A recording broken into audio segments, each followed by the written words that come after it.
Good morning, Indiana. Welcome to Who's Left This Week, a Sunday morning show for the Hoosier State without all the bad faith, both sides BS. My name is Scott Aaron Rogers. I'm broadcasting from Bloomington today. Happy Independence Day weekend, even if it doesn't necessarily feel happy. That is our one big thing for this week, which I will talk about with my guests in the last third of the show. But for now, let's welcome everybody in. Welcoming back to the show at this time, Michelle Higgs, founder and organizer with the Indiana Rural Summit. Welcome back, Michelle. Hi, great. Thanks for inviting me. Always great to have you. One of my favorite people to talk to. Also back on the show, a third-time guest, Michael Potter lives here now. Welcome back, Mike. Hey, thanks for having me. I'm glad I could be here. Yeah, I'm seeing a theme on these holiday weekends. Maybe I'm the holiday weekend host coming up. My pinch hitter. It's always great to have you, and I appreciate your availability and being here for these. Always a big contributor to our conversations, and I appreciate it. And no stranger to Who's Left, but a first timer here on the weekly show. There's Chelsea McDonnell. Hey, Chelsea. Good morning. I'm super excited about this conversation. I wish that we were all seeing each other in person because I absolutely adore every single one of you, but I'm happy to see you this morning on camera.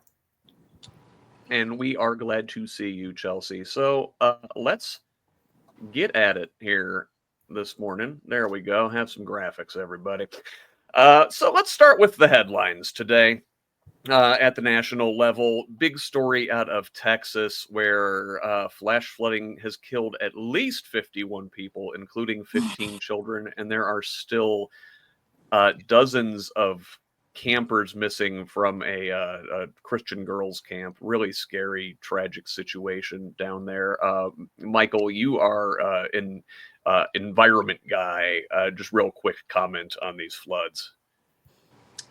Yeah, it's a scary situation, and whether it's defunding of weather programs and weather satellites out to be able to predict these a little better, the lack of resources to get sirens in communities to help them understand that there's an issue coming, and then as a population, us understanding the environment we live in now, in that the intensity of rains has increased, and it really doesn't matter whether it's global warming or just extra heat from the sun, whatever you want to call it. We don't have to attribute or politicize a cause. It's just a fact that the intensity of weather is increasing, and we need to be aware and design and prepare in our emergency plans for that. And we are going to come back to that here a little later in this National Stories segment.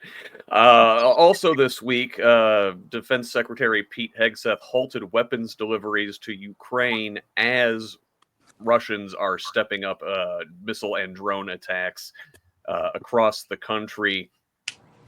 Michelle, this is not looking like things are going to be going well for the Ukrainians here for the next little bit.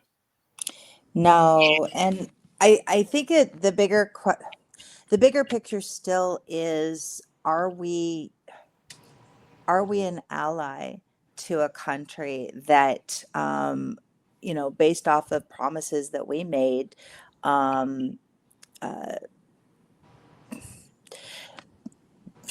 I don't know. I'm holding on to this thing around, the nuclear weapons, right? They had nuclear weapons. They got rid of them on the precept that we would be their protection. And now not only have we left them, but I feel like we are on the wrong side of this now, and we're looking at somebody that is fighting for their freedoms and their democracy, similar to us now. So it really is worrisome how we are being perceived globally now. Yeah, the Ukrainian people, I think, are going to offer an important guide for Americans going forward, and how we deal with corruption, authoritarianism, and oligarchy going forward. A pop culture story that everybody's been following. I have not paid any attention to at all, but this week, rapper Sean Combs, aka Diddy, aka several other things, was convicted on a couple of minor charges in his sex trafficking trial, but was acquitted of the most major charges. Chelsea, you've been paying attention to this thing? I actually have my husband give me filtered versions of the news surrounding this, because it's been, it's hard when historically we see powerful people come under scrutiny like this, and so often they walk away, and the people who pointed the fingers, just their lives, their careers, everything they had going for them is over. And as my husband's telling me these different people who are taking the stands, I'm going, oh my gosh, like, I hope that these people stay safe. I hope that they have plans in place for when this does not go their way. And I think that millions of other people have said it perfectly. This is why victims don't come forward, especially when we have something like this in our face. Everybody sees it. Think of all of the predators watching this stuff and being almost empowered by it. It's sickening and it's scary. Yeah, it's gross, and I guess thankfully most predators don't have the financial means to get themselves a really good legal team that Diddy has. Also this week, apparently, the U.S. and China are going to be negotiating over a potential sale of TikTok to a U.S. firm. Michael, is this going to happen, or what? Do you like the TikTok now? At 50, it's been a struggle to embrace TikTok, but I try. Folks, keep with me. I'll get better every day. And I don't know. I don't know what's going on with that. It certainly was a campaign ploy back before the election. I assume it's something similar in. I'm definitely paying attention more now is watch the stock trading before leading into these things, because now we're seeing every time there is a negotiation, it's really just a market manipulation. And you go back through those older stories of market manipulation, you can pick out key words where it seemed like he said, hey, make your moves now because we're getting this deal done. That sounded like a commercial, but what he was doing, he's telling his friends, go sell or buy, because something's about to change in a big way. Yeah, and abusing the market with inside information is a both parties problem for sure. Yes. Also this week, the ceasefire is holding between Israel and Iran, but that hasn't stopped the Israelis from killing over 300 people in Gaza over a course of 2 days. Michelle, is this thing ever going to come to an end? It's terrible. It needs to. And I think the fact that we cannot name genocide, that we cannot name ethnic cleansing, is part of the problem. Because when you have people trying to access food and getting shot and killed, when you have children being shot and killed, at a certain point, the world has to say this is enough. And again, we're back to where the U.S. could have done something, and we did not. We did not under Biden. We're not under Trump. We have lost our moral compass in this. And I would actually even say, if I had a close friend that was devolving into abusive behavior of their family, I would step in and say, you need to stop. You need help. And I feel like Israel is our close friend, and we're not doing that. And they are not safer in creating enemies in these spaces. And my heart absolutely grieves because I want my Jewish friends safe. I want my Palestinian friends safe. And we do not become safe through violence at all, at all.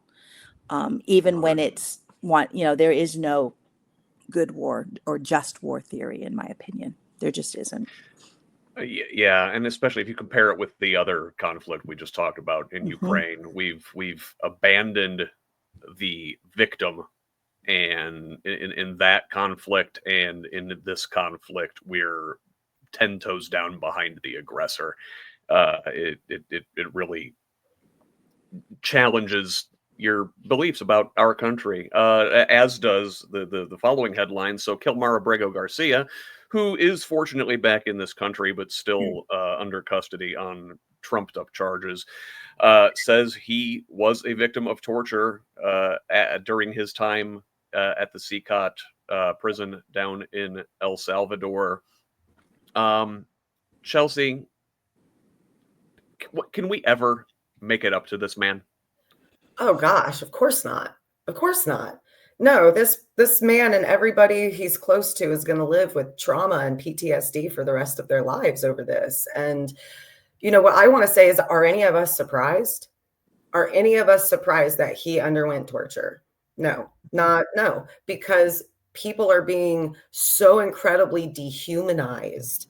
People are able to hurt them and not feel anything, feel a sense of almost pride of this cleansing. Like Michelle just said, this ethnic cleansing. I feel like there's a lesser version of that happening here, where we are the propaganda is feeding this sickness machine. And people are, just like we always have, looking down on different kinds of people with black and brown skin. And it never surprises me. Think of just our past, and just the war crimes that we're just gleefully staring at today.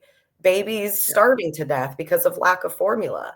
There is a sickness in humans, and we can't make it up to the victims. The only thing that we can do to, make it up to them is to keep speaking up about it and to keep trying to stand between them and the predators. And it's getting increasingly more difficult.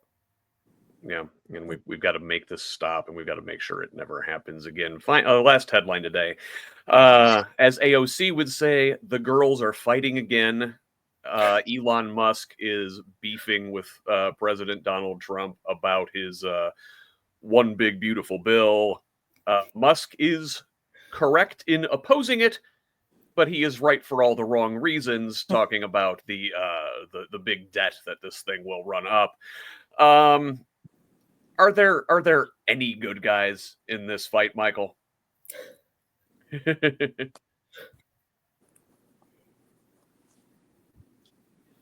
Oh, you're on mute there, Mike. Well, there you are. I said to myself I wouldn't do that. Forget that my mic was off. No,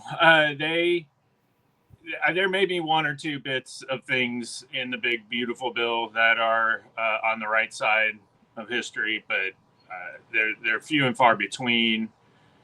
And yeah, Elon now is the boy who cried wolf, right? Great man. You had your time, your 90 days in the White House to actually make a difference, and you blew it. And so really talking at this point, it's talk. Much like people have pointed out that, nothing he has tried to deliver comes out right. Now, I owned a Tesla. It didn't explode on me. So eventually the cars got right. And they're pretty nice cars, definitely fast. But it's almost like you could see in the car exactly the way he behaves, and it's just that get it to the consumer, and if it doesn't feel so good, they'll get used to it. We'll figure out the rest later, right? Yeah. Well, so about that, we were talking about the reason for their beef, and that is this one big beautiful bill, as Trump calls it. It's more like a big brutal bill. This thing increases the size of the police state to unfathomable levels, and cuts the social safety net to the bone. So let's be very clear what we're doing here. We are defunding the American people and throwing all of our money at concentration camps and deportation rates. So let's just look at some of the numbers on this thing. So this bill extends the Trump tax cuts from 2017 permanently, and that will cost about $3.7 trillion over 10 years. One of his campaign promises about no taxes on tips or overtime was put into this thing with limits. It's a lot of means testing and hurdles. It's not as straightforward as one would seem. It also raises the standard and state and local tax deductions for taxpayers, and raises the estate tax exemption so the richest among us can pass more of their estates tax-free down to their heirs. Also, on the spending side, we've got an increase in military spending by $153 billion. That's, Mr. Peacetime President Trump, right? And then this is the biggest part of this, I think. $170 billion dedicated to Trump's immigration and deportation goals. Now, $45 billion of that is for what they're calling detention centers. We'll look at one of them in particular coming up here shortly. $30 billion to hire more ICE personnel, $46.5 billion to build the border wall. This thing makes ICE the single largest federal law enforcement agency ever, with an annual average budget of over $37 billion. They intend to spend nearly 20 years worth of detention funding over the next 4 years. This will cost the federal government more than all other federal law enforcement agencies combined. We're talking about the DEA, the FBI, the ATF, the Secret Service, and the U.S. Marshals, with more military expenditure, with more expenditures on ICE than the military expenditures of all but 15 countries. So that makes a domestic deportation force one of the biggest militaries in the world. Think about that. So, how are we paying for all this? Part of it with $1.3 trillion in cuts to healthcare and food programs. Medicaid. Almost 12 million people will lose their health insurance over the next decade. It adds work requirements for able-bodied adults. It says, again, most people on Medicaid are already working. This is adding paperwork requirements to get people stuck in hoops so they aren't able to cash in on benefits they deserve. More frequent eligibility checks, again, paperwork requirements. It cuts to Planned Parenthood, tightens up rules for Medicaid payments to the states, and also cuts food assistance for children and adds work requirements to older adults who are receiving food assistance. Again, these are people who have the hardest time finding a job. So, in summary, and this was a quote I saw from the USA Today summary of this bill, which I will link in the show notes. The quotes that I want to come to are, if your income falls below $58,000, you're likely to lose benefits from programs such as Medicaid, health insurance, marketplaces, SNAP, and student loans.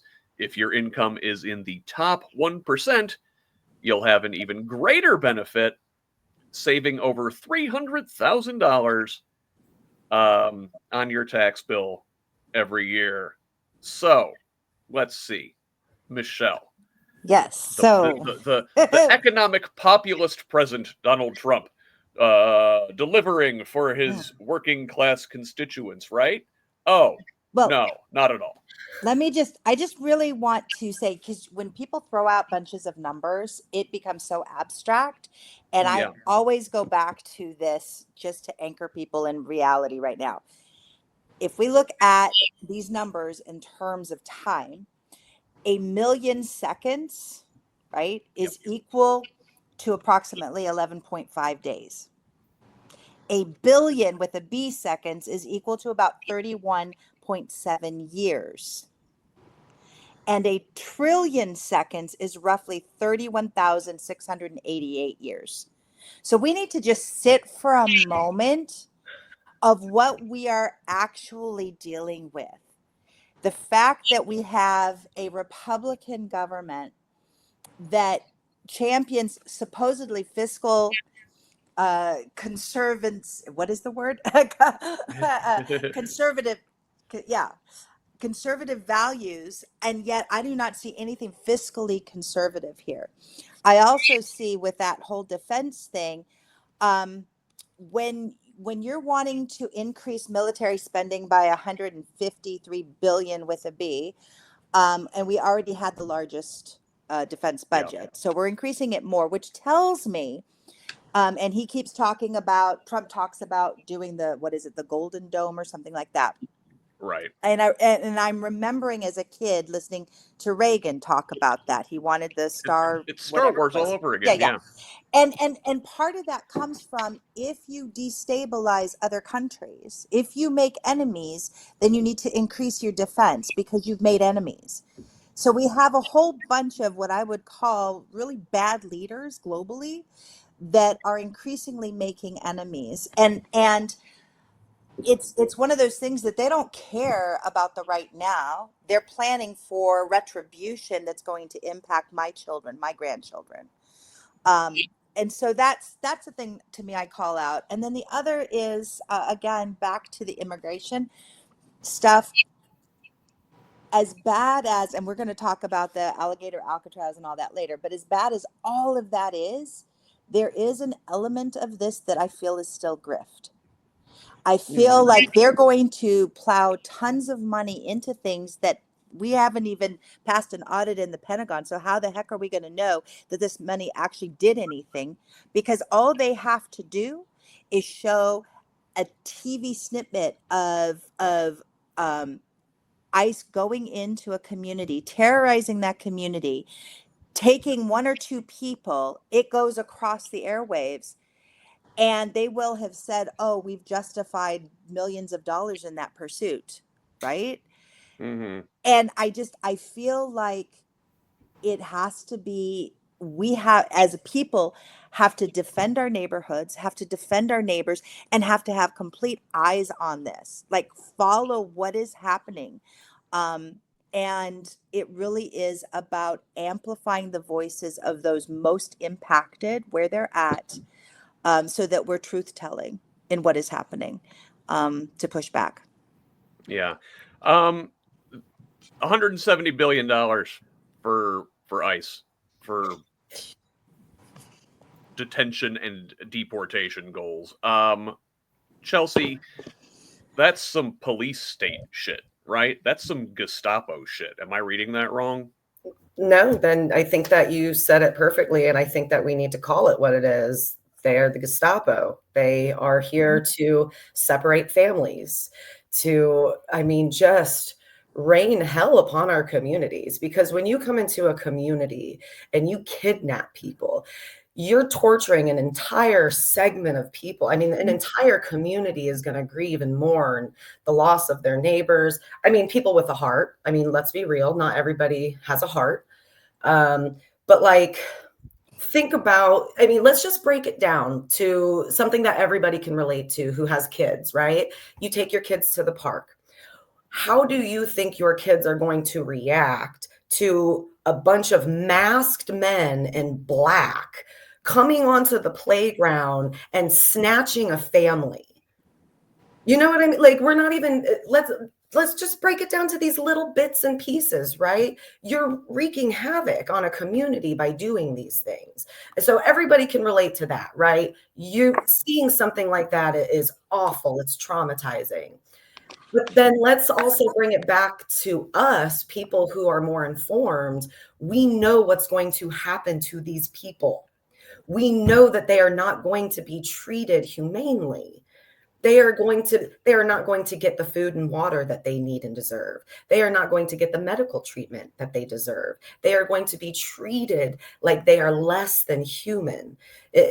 Again, look back at our history. We all know it to be true. So when we see these things, when we hear these things, those of us who are informed, it is an incredibly hard thing to bear because we just know.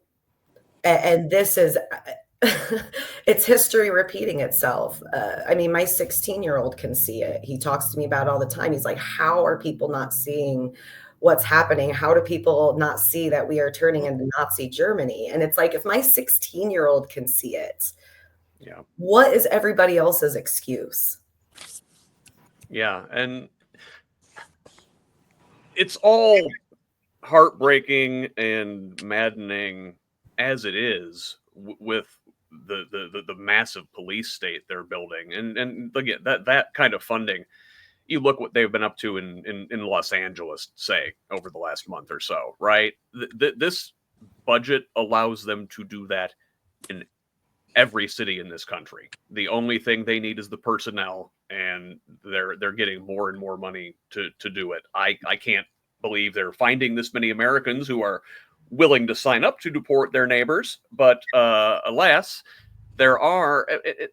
But then on top of that, they talk about getting this criminal element out of the country. We know it's bull, but they talk about cleaning up the streets and getting these criminals out of the country to supposedly like make Americans' lives better, but then they're cutting assistance to Americans. So many of these folks count on Medicaid. Michael, if you look at Josh Hawley in the Senate, was very concerned, said he didn't want any Medicaid cuts. Lots of different House members, they said, I'm going to oppose this thing. People in my district rely on these. They all folded. Is there any spine left in any American politicians, Mike? Well, again, I think I've talked about this on the show. I'm not a politician until I win, right? So otherwise, the guy trying to run for office. So no, they don't have any spines. What's going on? I had an opportunity this week to speak with a local politician, and said, because we kind of put him on the spot with the national issue in the big ugly bill, and said, here, you're on film, local stream here. You can turn to the camera and just say, I do not agree with Donald Trump's policies. But as a Republican politician, that man would not say that. It doesn't even affect him. Right? He's local stuff. But you could separate yourself. And I feel like it's such a perfect opportunity for these folks. We know that Donald Trump is going to go away. Assuming he doesn't make himself a dictator, in which we're slowly marching down that path to where he's going to change how many terms, or if he can have an infinite term. But assuming he leaves, he isn't doing this to help the next group of Republicans. He will leave them just like he's leaving, the immigrants, the people of the United States, call it whatever piece that he's destroying with the bill. He will leave them. And so each one of them has an opportunity to distance themselves from him and start their next term. That's the least of it, right? You can help people, but we've seen they're not, really concerned about that. Help yourself, distance yourself from this, and do the right thing. And not a single one has even taken that spin on it, which is mind-blowing. They do have a couple people voting against it, right? And that's even, I think, strategic. How many Republicans can we pull off so we can say, well, some Republicans didn't vote for this? That's strategic, just so they can have that byline in the news. Yeah. It's gross. And yeah, it'd be one thing to even just say, boy, I don't really like this, but I got to vote for it. But so many of them are like willfully cruel and relishing it.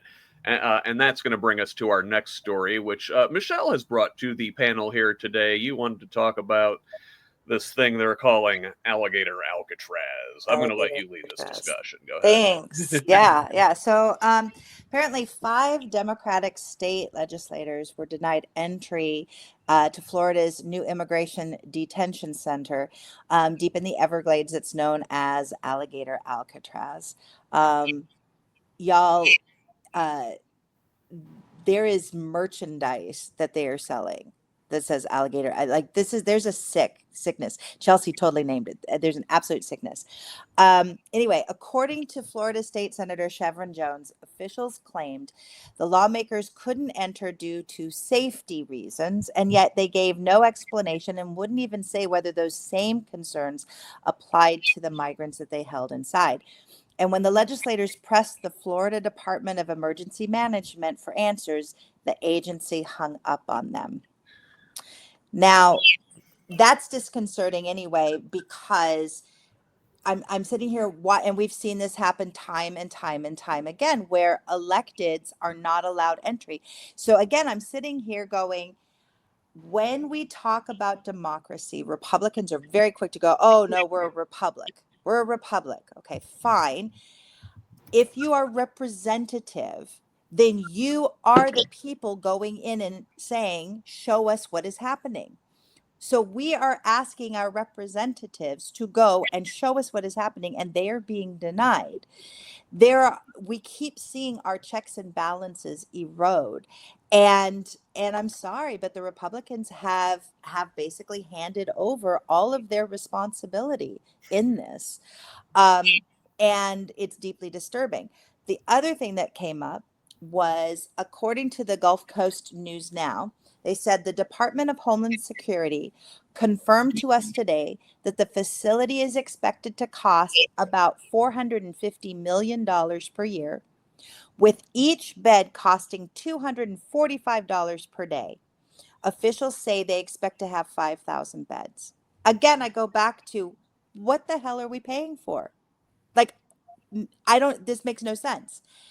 Then Governor DeSantis basically is defending the facility and its purpose. And he said he'd like to see other states follow Florida's lead. His quote was, "Don't let Florida be the only state. We've got very red states that should be doing this just as much as Florida is doing, that will increase their numbers."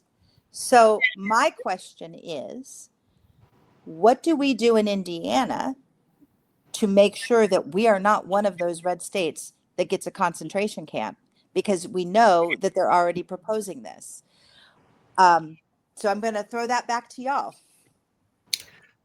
Well, yeah, they already said they're looking at Camp Atterbury to house folks, right? The thing that really gets me is the cost of this thing, right, Michelle? It's a tent. It's a big tent with cages inside of it for human beings in a swamp. How are you going to pay $450 million for a tent? $245 per bed per day? You can get a nice hotel for less than that. It's insane. I feed about 200 people a day between Monday and Friday, and I know how much that costs. And so, and that they're going to say, well, their medical treatment and all that. You're not giving them medical treatment. You're not asking for insurance for these people. You would let them die there on the floor. You know what I mean? So yeah, I think that we really need to be breaking down and questioning, what exactly are these costs going to? Because it does not cost that much a day to keep one person alive in a tent in a swamp, right? So let's break down every single one of those, and let's talk about what really is going to keeping these people alive. Like, you're not spending that much on these people like that. That's what hits me, because these are people, these are human beings. And they're saying this, and I know that they don't mean it. They don't mean it.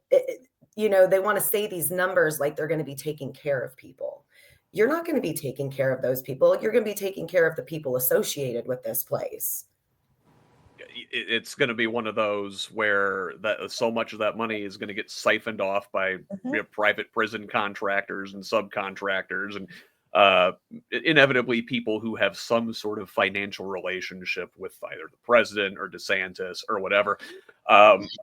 Michael, I saw this thing's already flooding, right? It's in the path of hurricanes. I'm not even hearing people really talk about the potential human and environmental disaster that this thing is.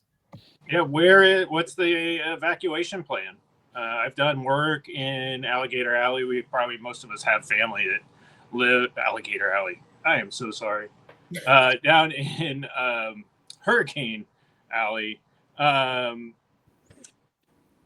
we probably all have friends and family that live in along the East Coast. So we know that they, part of your life is an evacuation plan for hurricane season. And this administration hasn't been very thorough in its work. And so that's kind of like, oh, we didn't think of that. Now people got hurt. And they're like, oh, darn, like they died. Now we got rid of them. And I mean, it's just awful. It is awful to see. I mean, is Donald Trump he's the master developer, right? Is he missing an opportunity? He has some of the best agriculture and construction labor at hand, and he's a master developer. Can't we build an entire town? These people could literally build their own town from nothing if we gave them the space. I don't think they should be rounded up at all, but heck, living in tents in a swamp, that is not livable area. That it's crazy. Absolutely insanity. I want to take just a second and bring up, because we're talking about living situations and stuff. They were talking about shipping these people off literally in shipping containers. Like actual shipping containers. They would put them in there and they could load them on planes or on trains or on. Did you guys see that? No, but shipping containers on trains definitely sounds ominous. Like, in any way. I mean, let's call this thing what it is. It's a concentration camp, and you're talking about putting people in boxcars on trains. That's. But when you have people like Laura Loomer, who is bragging about, what was it, 65 million the alligators could eat, like they're using social media memes to say the quiet parts out loud.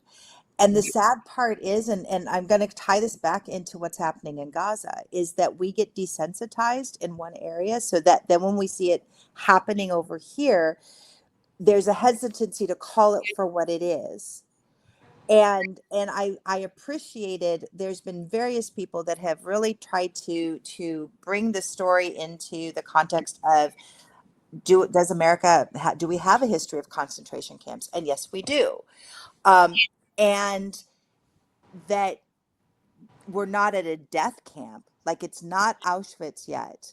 But the thing is, the concentration camps and the rhetoric around ethnic cleansing are pushing that way. And I always think about the way, history rhymes and evil surfaces, but it never looks the same. But C.S. Lewis during World War II often would say that, yes, it never looks the same, but evil is not very creative. And so at the end of the day, you're going to start to see the same patterns. And it's like, what do we do when we say no? And I think even in the idea of, like, we need to watch for the fact that Trump's already making claims of using imprisoned labor, and go, oh, well, instead of being sent to this camp, you can go work at a farm. Well, guess what? Now we already know 13th Amendment makes it so that if you're incarcerated, you're still a slave of the state. As a matter of fact, Indiana still calls people property of the state.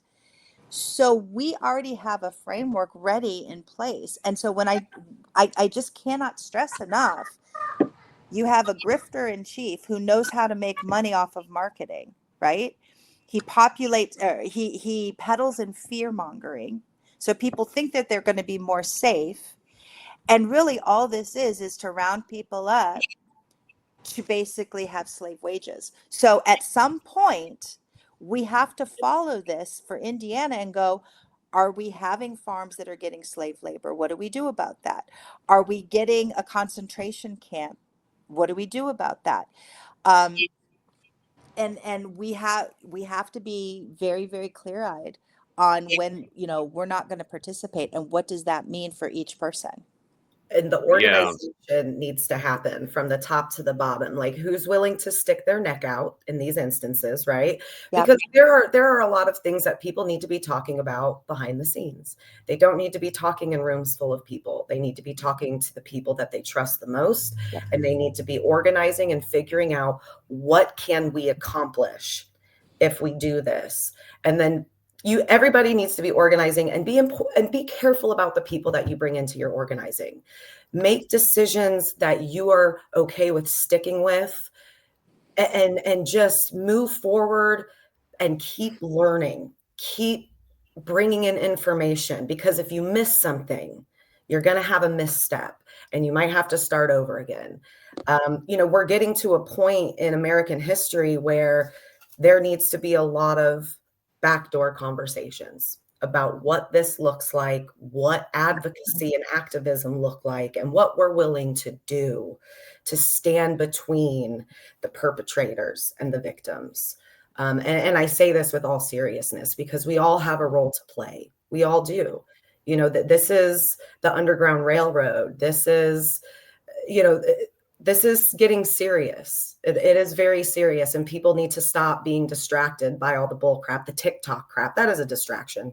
It is a distraction. Stay focused, keep organizing. Yeah, and I'm going to come right back to you on this, Chelsea, because this is the story that you've brought to the table here today. But I just wanted to say two things before that, and that is, at least the Germans had the decency to not put concentration camps on their own soil. They put them in Poland and Hungary and Czechoslovakia, and they didn't sell kitschy merch about it. This thing is alligator Auschwitz, not Alcatraz. So Chelsea, what do we do as Americans, as citizens who resist this thing? And that's what you wanted to talk about here today. It is. And, the first thing I want to say is that I am so proud of my neighbors and of Americans for showing up as much as they have the last few months. I was really worried after the elections, because even myself, I tend to be a really positive person. I'm very persistent. But after the election, it hit me hard. It hit me real hard. And I looked around me and I saw my activist, advocacy, political friends all getting hit hard too. And I was a little concerned that people would hide from what was going on. And we would see a lot more apathy as long as people were safe in their homes, right? People surprised me. They surprised me, and they've been showing up, and I think we're going to keep seeing people show up. I think the more that they brutalize us with their words, with their actions, I think the more we're going to show up in force, and that is what I want to keep in my mind and in my heart. So the No Kings protest, they're saying over 5 million of us showed up across at least 2,100 cities, towns. I'm guessing it was a lot more than that. I know of people who are standing out there with their mom and their 16-year-old child at their local courthouse. And, you guys count too. You showed up, and that's what matters. Like, you let people in your area know that they are not alone. They might not be ready to stand with you just yet, but when you show up, it reminds them that there is a place for them in the solution, on the right side of history. So showing up is just amazing. And so I do want to kind of take a second and talk about that No Kings protest and ask you guys what your experience was. Did you go to a protest? What did it look like for you? Here in Muncie, when I got to the protest, they were counting about 750, but I went all the way around the protest recording. And by the time I got back to the beginning of it, there had to have been 300-400 more people there. So we were looking at a crowd size of about 1,000. And it was really, really great. Lots of support from the cars passing by, only a couple people who were there to stir up crap. And it remained peaceful regardless of their, disturbance. Yeah, Michelle and I were both at the one here in Bloomington at the courthouse, and I recorded the whole thing and put video up for it. So I wasn't like out in the crowd. I sort of parked in one spot right there, but we had somewhere between 1,000 and 2,000. I would say I'm not quite good at crowd estimation, but I've seen estimates in those ranges. Now, Michelle, you were working a table for Organizing Indiana, or was it for the Rural It was Summit? it was for Organizing Indiana, and organizingindiana.org. And we were launching the Summer of Solidarity campaign, which was basically advocating for joy as resistance. And what was very interesting was two young men came up, and I could kind of tell like they were mocking it a little bit. And as far as the protest, the overall protest. Yeah. And but one of them I started talking with, and I said, and he's like, so tell me about this joy is resistance thing. I said, well, here's the thing. What brings you joy? What genuinely brings you joy and reminds you that you are human?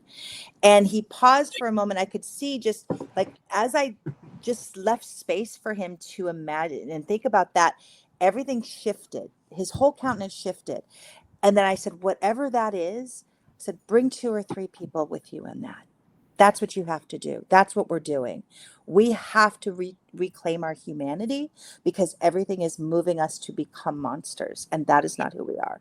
And what was beautiful was I felt like they left that booth because we were right kind of at an entrance point, and they left actually more curious and engaged than they were to observe and make fun of or be outside of that. And so, to me, and keep in mind, when I was setting up that booth that morning, I put down the sign that said "Joy is Resistance" right as I heard that the Minnesota legislators were murdered, and I had to stop and cry.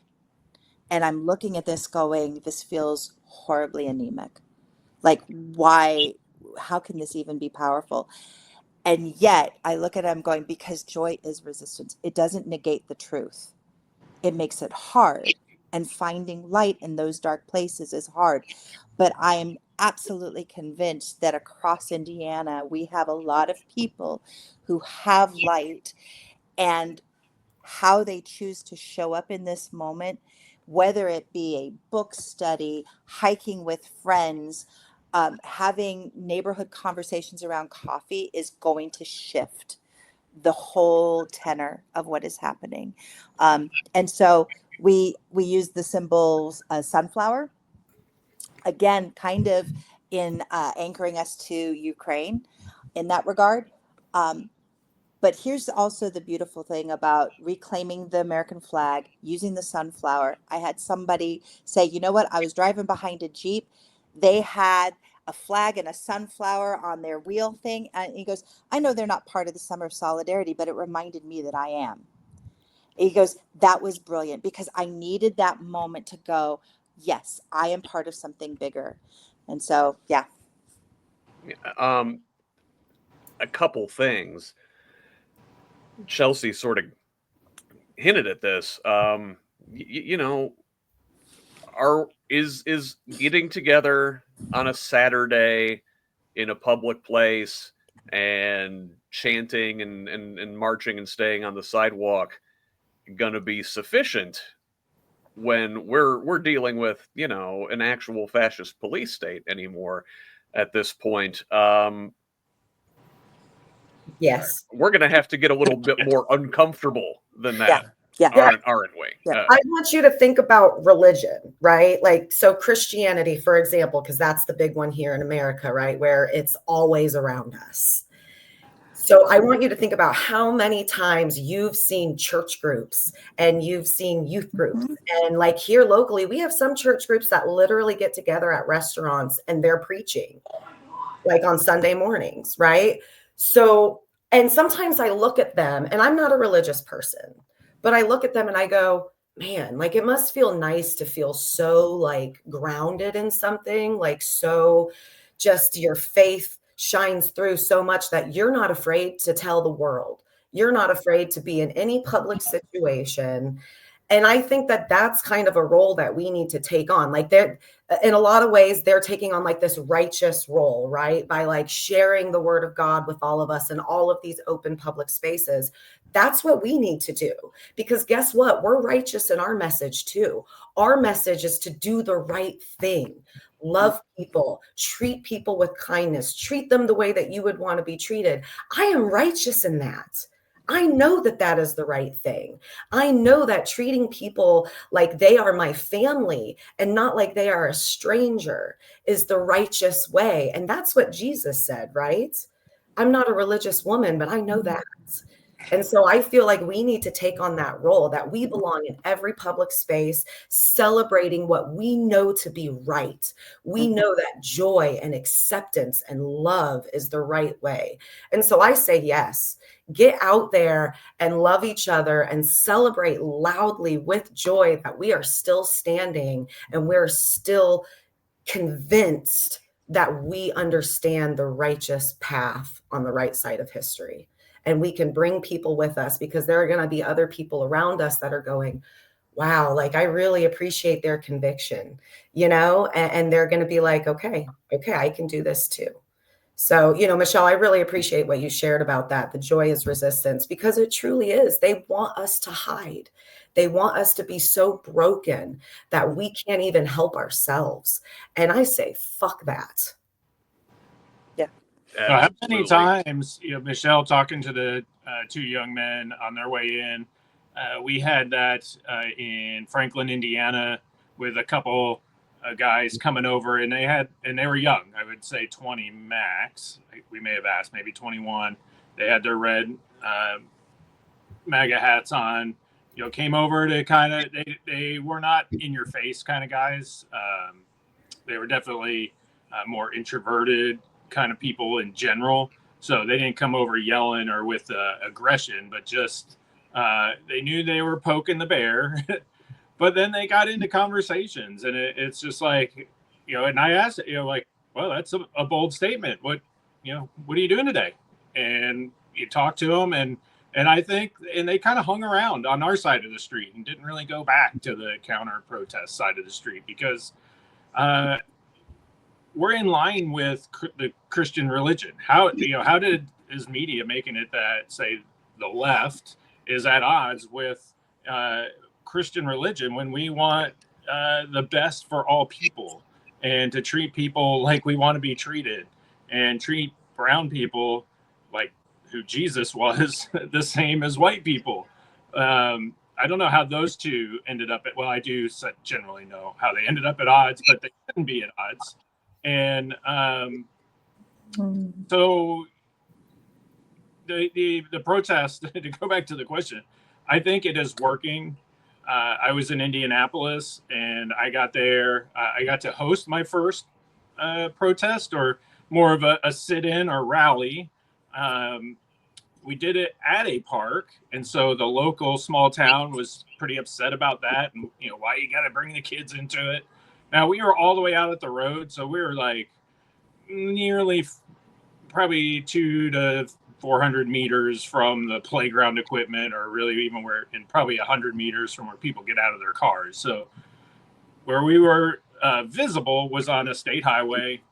If people were coming and going from the park, it was kind of a rainy morning that morning of the No Kings. So there was no events at the park, no one else but us there when we arrived. And then, but we got a lot of traffic going up and down. It was a very busy road that we were on, and a lot of horn honks. Then I went to Indianapolis, and I was about an hour into that when I got there, and I was able to park pretty close. So when I opened my door in Indianapolis, I could hear the chanting reverberating off the buildings, and it was chill inducing. I'm getting the chills talking about it. It was like, your favorite concert or I mean, I guess a concert's the best thing when everyone, the artist stops singing and the whole crowd is singing, and you can not only hear the crowd, but you can feel the crowd, and you all in unison.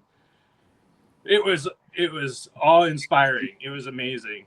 Why aren't we doing that more? Like, seriously, yes. we need to show up in groups and sing protest songs. Yes. You know what I mean? Together. Like, when I hear people sing together, it fills me with so much joy and connection, because music does that for us. And let's do it. Yeah. Yeah. Great. And by hosting these, I'll just say real quick here, by hosting these, I had coworkers show up. I had my daughter show up. My wife and I were both there. You have friends show up, and it's another moment of connection. Some of them, you invited. Some of them, it's their first time. And you make that connection because, a little bit of getting involved in politics and being on a show called Who's Left.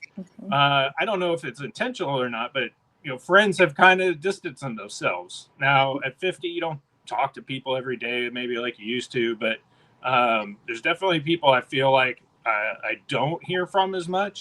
And then to have people show up, and maybe those people you want to reconnect with, or they're new people, they show up at these rallies, and it tells you you're doing the right thing. I mean, I'm probably doing it anyway. I'm fighting for the people. It's what I do. And it's great to be able to have a little bit of time and energy to help in that way. Yeah, we got to stay out there. We got to stay visible. We got to turn this up. We're going to have to disrupt things. Though I will say to one of the things that Chelsea said, watch out for new people in your groups that maybe encourage you to be violent. That's a Fed. Do not listen to these people. So last thing on before we turn to the state stories, Michael, we have to do all of this organizing and fighting back and pushing against this authoritarian scourge amidst climate collapse. So I guess, how do we navigate all of these things together? Slowly and patiently, with a sense of urgency. I've said that a few times. I got that from my brothers and sisters in environmental emergency response. When we're trying to clean up a pipeline or a train wreck, you can't fix it all in one day. You got to step forward one piece at a time, keep at it with persistence, and have that urgency that we want to get this done. We don't want to protest forever. We want to have an end goal in mind. And so, I don't talk a lot about my involvement with the environment as an environmental consultant. And it's funny because people, they'll ask me after a personal rally or event that we hold, and like, you didn't even talk about the environment, and that's like your thing. Like, yeah, we got a lot of problems, and maybe I find the environment's the base that holds it all, but other people don't think about it that way. But from all the topics we've talked about thus far, like the detention center in Florida, that's a permitted endeavor to fill in the swamp, build in the swamp, have a road in the swamp. That the Everglades provide an essential buffer for the hurricane season to the mainland. And why do we have this flooding in Florida all the time? Well, when you take over the barrier islands on the East Coast, those are designed. Their literal name is barrier. They're designed to be a barrier to the mainland, to protect the mainland from those coastal surges. Then you have the Everglades on the south down there. There are all these environmental components that are at the base of what we do that are being eroded. And through the new bill that passed, they are ending, Biden era environmental programs that were to help us move forward. Say grants to get schools solar power, right? And so if the schools did not get this grant and they get in on it, now that's canceled. and they had an opportunity to do a couple of things for themselves. They put solar on their building, which replaces their petroleum power, and it makes them a little more independent because they have their power source right at their spot. And it provides an air quality boost. And they now are saving on power bills, right? There are so many pieces. So that money that was going to their power bill, some of that's going back to the loan if they had to take a loan, a low interest loan. But again, a lot of that was grant money. So there's cost savings, there's environmental protection, there is personal benefit. And these continue to be eroded by these new bills. We see it in our state. So they really want petroleum power back and drill. Petroleum is not going anywhere. It's going to be a major power source for the United States for a long, long time, no matter how many nuclear reactors we think we're going to build. Petroleum, and if it's not our main source of power, it will be a main source of materials for us. I'm sitting here using a camera on my phone, so my phone case, the cord, the stand it's on, the computer that's behind it, that's all petroleum product, right? It's not going anywhere. So we can supplement our power needs with solar, wind, other things, and not have to rely on, polluting our lands more. Data centers, another one. They're going in, it's like, oh, they can self-power with generators. Well, now we are just, again, adding a bunch of fossil fuel driven power generation. And maybe that is the answer for backup and long term. But again, why not put solar? Why not use wind? Why cancel these? And the answer to that, and I'll let you all comment on this, is the answer to that is money. Right? It's the money and the subsidies to the petroleum companies. Because we could incorporate everything to make our lives better, and we're allowing the bribery from the petroleum companies to drive our environmental standards. I have a grand conspiracy theory that the people in fossil fuels and big tech and just all the folks who have the money now, they know damn well climate disaster is coming. And if anything, they're stepping their foot on the gas to make it happen faster, so they have all the resources in their possession, in their control, when things completely go to shit. That's my big conspiracy theory. Well, it appears to be like our current national administration. It's just greed, because they're not thinking about how, well, what am I going to do either for myself or to help others when it collapses? It's what can I get my hands on right now for the sake of saying I have my hands on it. That's all they want, is to say they're at the top of the pyramid, or that's what it appears, because Bezos and Musk, what are they doing? They're at the top of the pyramid, and what are they doing about it? Nothing. They're just sitting there like, I got here, and I don't even know myself what to do with myself anymore. Yeah. Yeah. I think that, I can't tell you what they're thinking. One, I'm never going to be as powerful or as rich as any of these people, but like, they're so just disconnected from reality. And you're right. It's like, how much can I get? And you look at like the whole picture, right? And you really realize, okay, they really do want to kill off just the lower lower class system, right? Let's talk class war. They want that system gone. And they know that the middle class are the people who are keeping these lower class systems alive. We're the ones who are working the social services and nonprofit work. And, we're the ones doing all of the little things, feeding people, housing people. And they know the more they squeeze us, the less we're going to be able to do that. Yeah. And so it is that gripping and that power grab of all of the wealth and all of the resources and just everything we can get our grubby little hands on, because I want everybody to come to me. I want everybody to come to my children and my grandchildren. They're the kings of this land. They have everything that everybody needs. They have the control. And I think it's this sickness that has built up in them. And it's like this is how they get their kicks, right? Like, there's a really big problem across America where we all have an addiction, like a dopamine addiction, right? Mm-hmm. Like, oh, I need my coffee. It gives me just like this dopamine boost, or, oh, I need to have this candy bar at 3:00 every day. Or, we all have these little things that give us this dopamine boost. And I think once you get to that spot at the top, like it becomes a whole nother story on how you have to get those addictive dopamine boosts. And this is, again, just a conspiracy of mine. Yeah.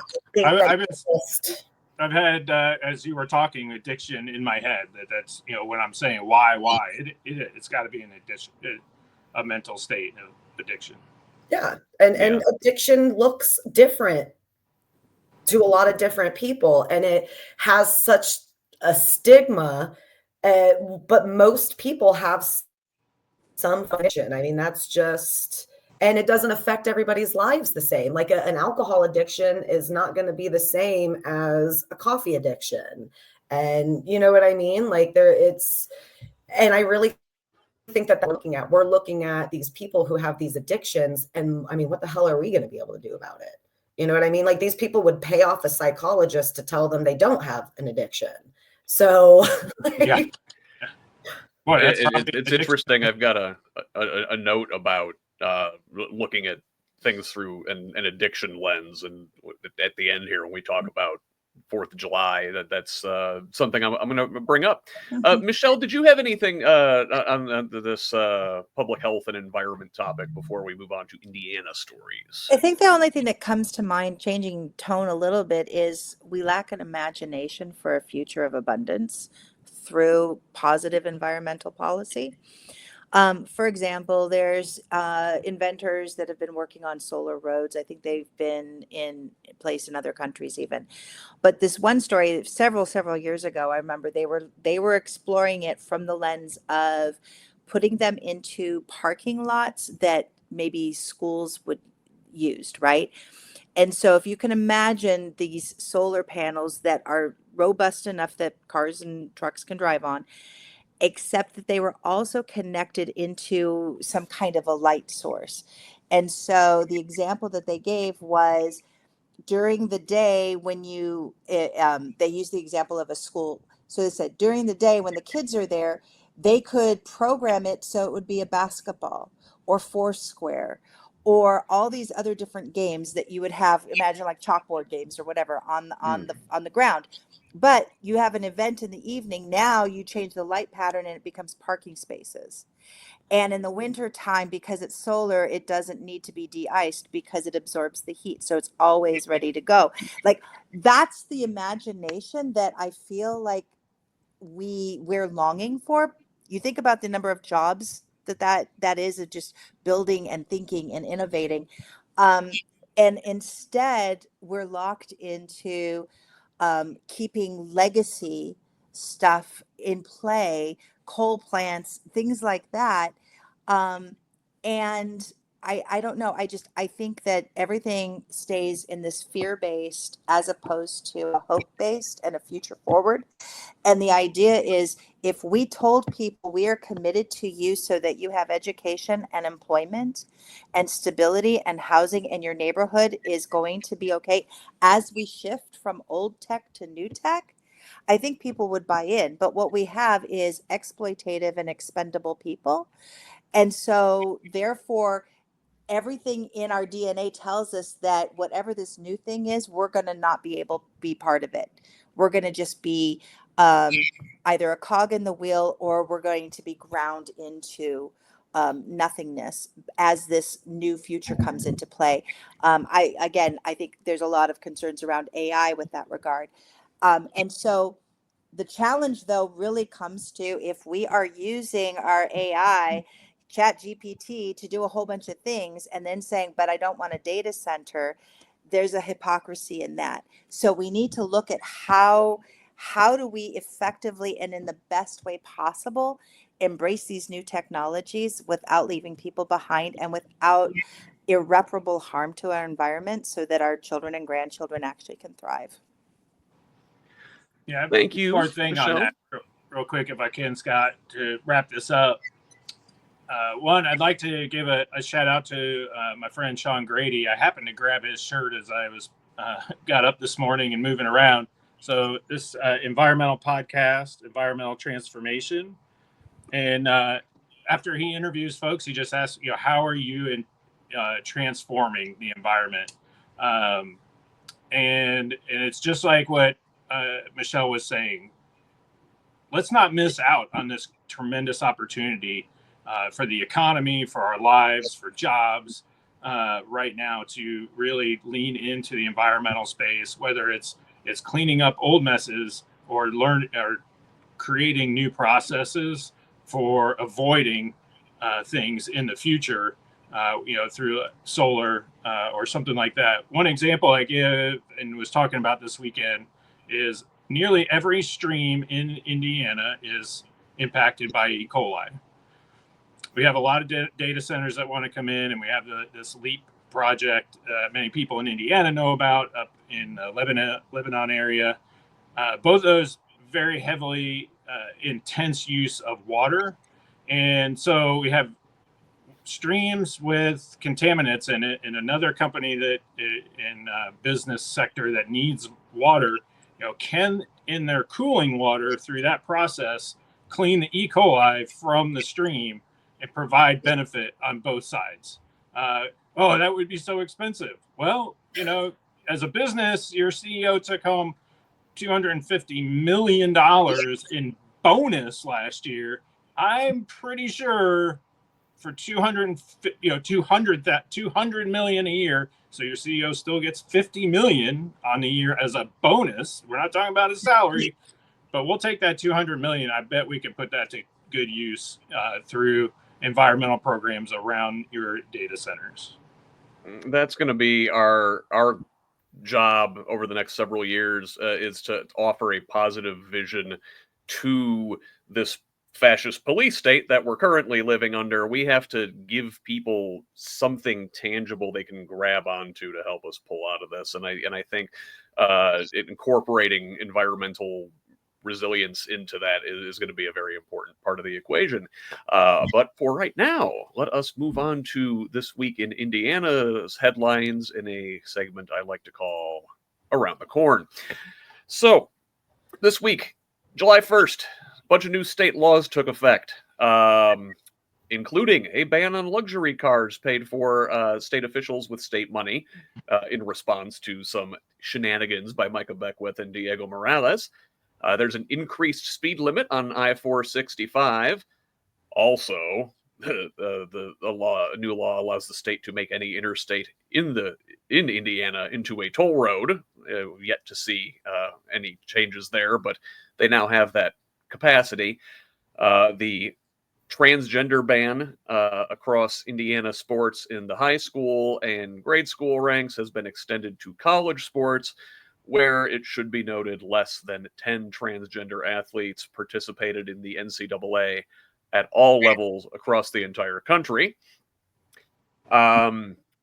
Folks who've had their weapons confiscated with through red flag laws now have an opportunity to have that expunged and get their weapons back. There are DEI rollbacks at educational institutions, state agencies, and professional license boards. College students can no longer use their college ID for voting. Counties, like my own in Monroe, where our sheriff has been butting heads with the state attorney general, counties are now required to cooperate with ICE when folks are brought into detention. The state of Indiana has banned lab-grown meat. School board elections are now partisan, and candidates can claim a party on the ballot.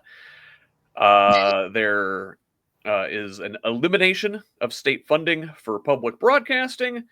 And finally, massive cuts to university degree programs, which we will spend a little more time on. And then the last thing I wanted to mention in state headlines, there is a new church in Indianapolis who this week it has come to light that they have been calling for death to the LGBTQ plus community in recent sermons, and it's definitely looking like one of these Westboro Baptist kind of congregations. Very extreme. Got to keep an eye on these folks. But I did want to get into those state university program cuts, and Michael, I'm going to let you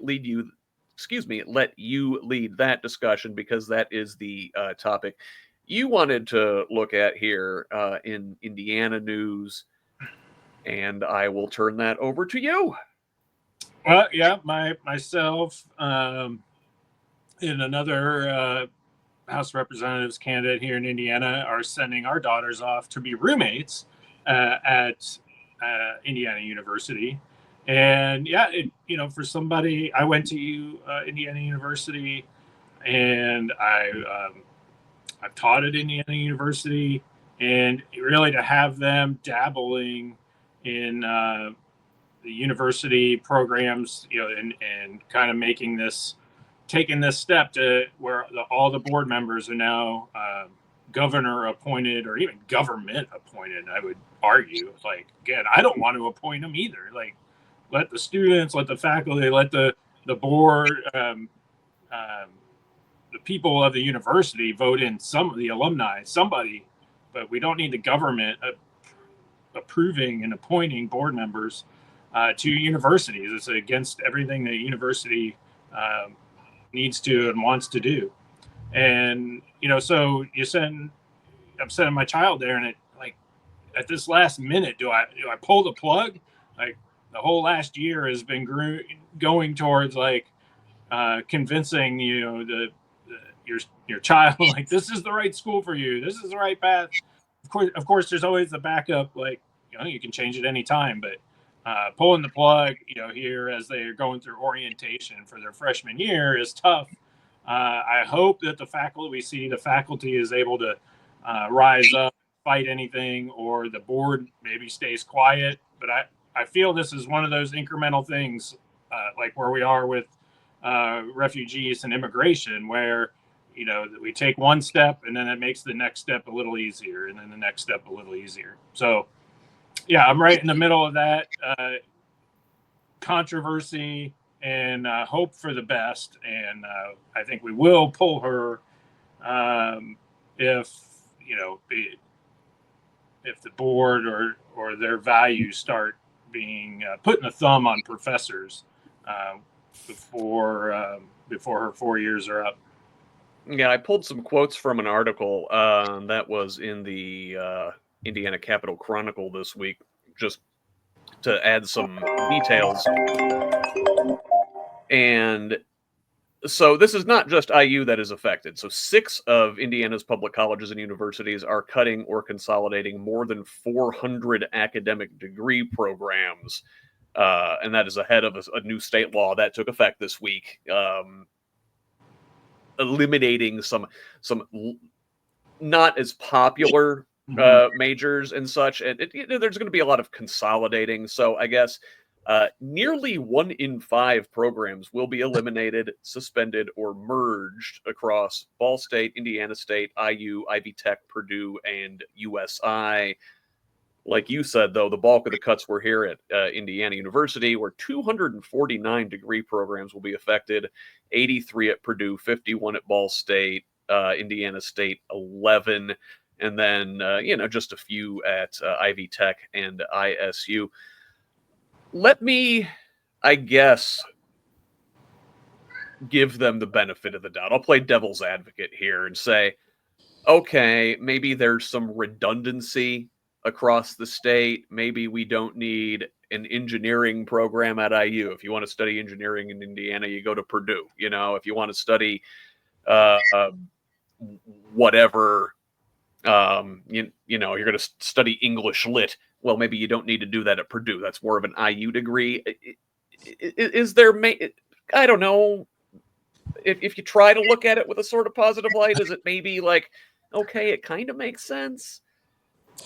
I think if I could just chime in real quickly, I think yes, there is consolidation and stuff, but I was talking to a student, a PhD student, and they're like, they were studying, what was it, astronomy, and the the way that they changed the degree program, they'd have to move into the mathematics department and go through physics with an astronomy emphasis, which is a completely different discipline. I mean, and at the end of the day, these advanced degrees, when you are going for to work in research and you're going to go and work in these environments, they're very specific on what they're needing, and I think to feel like, oh well, we're just plug and play and move things around, again, when you don't have it just feels a very top down approach. It feels like you're not getting the consent of the governed in this particular case. Yeah. The other red flag I do want to just name, though, is one of the new trustees appointed to IU, James Bopp. He's one of the architects of Citizens United. And so, to me, just from an ethics perspective, I think about that decision, that single decision that the Supreme Court held, has been probably the most destructive to our nation. And so, just from a ideological perspective, someone who has no problem having unlimited money involved in politics would give me pause. Yeah, but Bob is one of the most consequential attorneys, and he's a raging Christian nationalist. Very, very much one of the most important Hoosiers of the last 50 years that not enough people know about. Chelsea, you brought this one to the table here on our Indiana stories today. So, Union School Corporation, which we've talked about here before, state legislators have put Union on the chopping block. They passed they snuck this into the state budget bill to close this little school corporation without any input from the people there themselves. Is that what happened? Did I read that right? Yes, that's exactly what happened. And I'm still every once in a while just slamming my hand down on a counter saying, God damn it. We've been fighting against this for years now. Union schools have been on the chopping block before. It's been talked about. So having it happen so quickly without a chance to even get the information out, which is our enemy, not being able to get the information out, people being uneducated, that is our number one enemy. It was devastating. And I'm not even in Union Township. I'm not, but it's not far from me. And I do work there. I am friends with John Bartlett. He has run there in that district for State House. And he's very knowledgeable on what's going on. And so he really helped me understand a lot of it. And so this happened just like that. Nobody really knew that it was going to happen. JD Prescott, if you don't know who he is, I suggest looking him up because he is a waste of space in our State House. Now they're blaming. That's the one with the Ralph Wiggum haircut. Yeah. Yes, absolutely. They're blaming bad test scores, right? So let's start there. When have we ever shut down a complete school corporation because of bad test scores?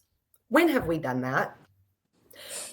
In the history of Indiana, when this happens, we come up with a plan. Those kids deserve an education. We're going to come up with a plan. This is how we're going to facilitate it. This is what we're going to do. These are the results. That's how we go about this. We don't shut down a school corporation. So first of all, that's something that you can look at. This has never been done in the history of Indiana. So, this sets a really bad precedent, which Indiana is really good at doing that.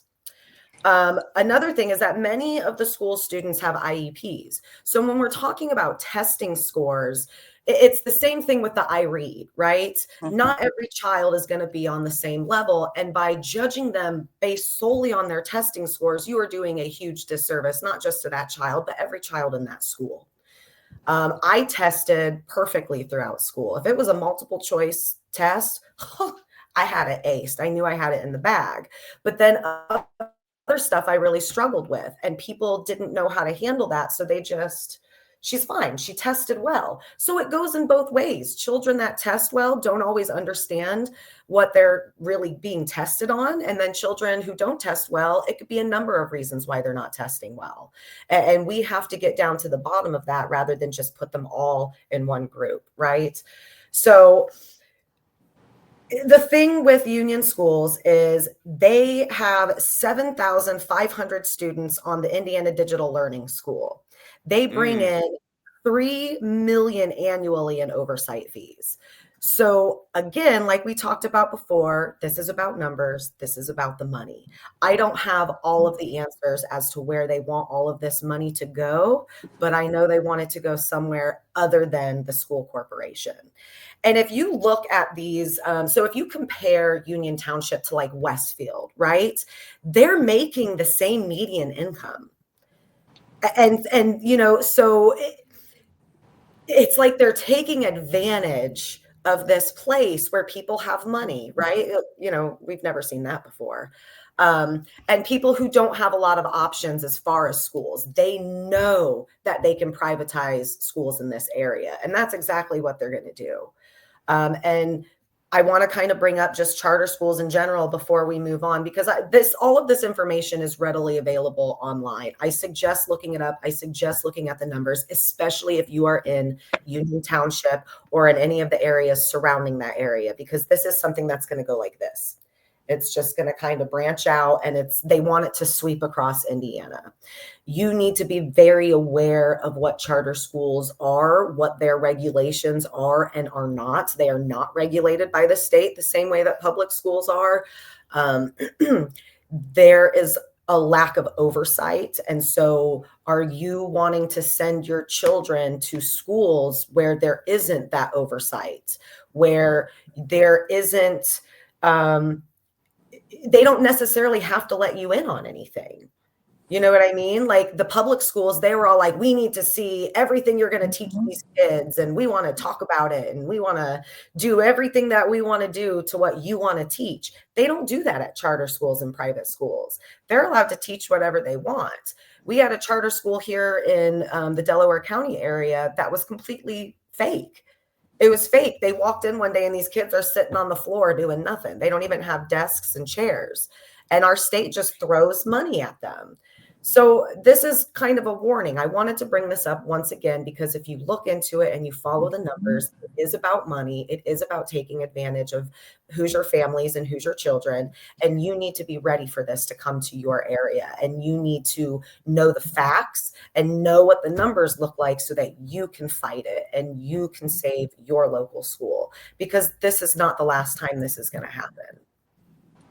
There was something I saw in that article, Chelsea, that stood out to me. So we mentioned the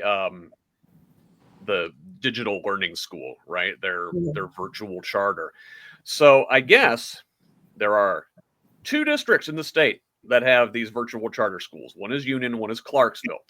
And the Clarksville schools also partner with a company called Stride. It was formerly like K-12 Inc. And the Clarksville one is run by a family with political influence. The superintendent at Clarksville schools is Tina Bennett, and her husband is Tony Bennett, not the singer.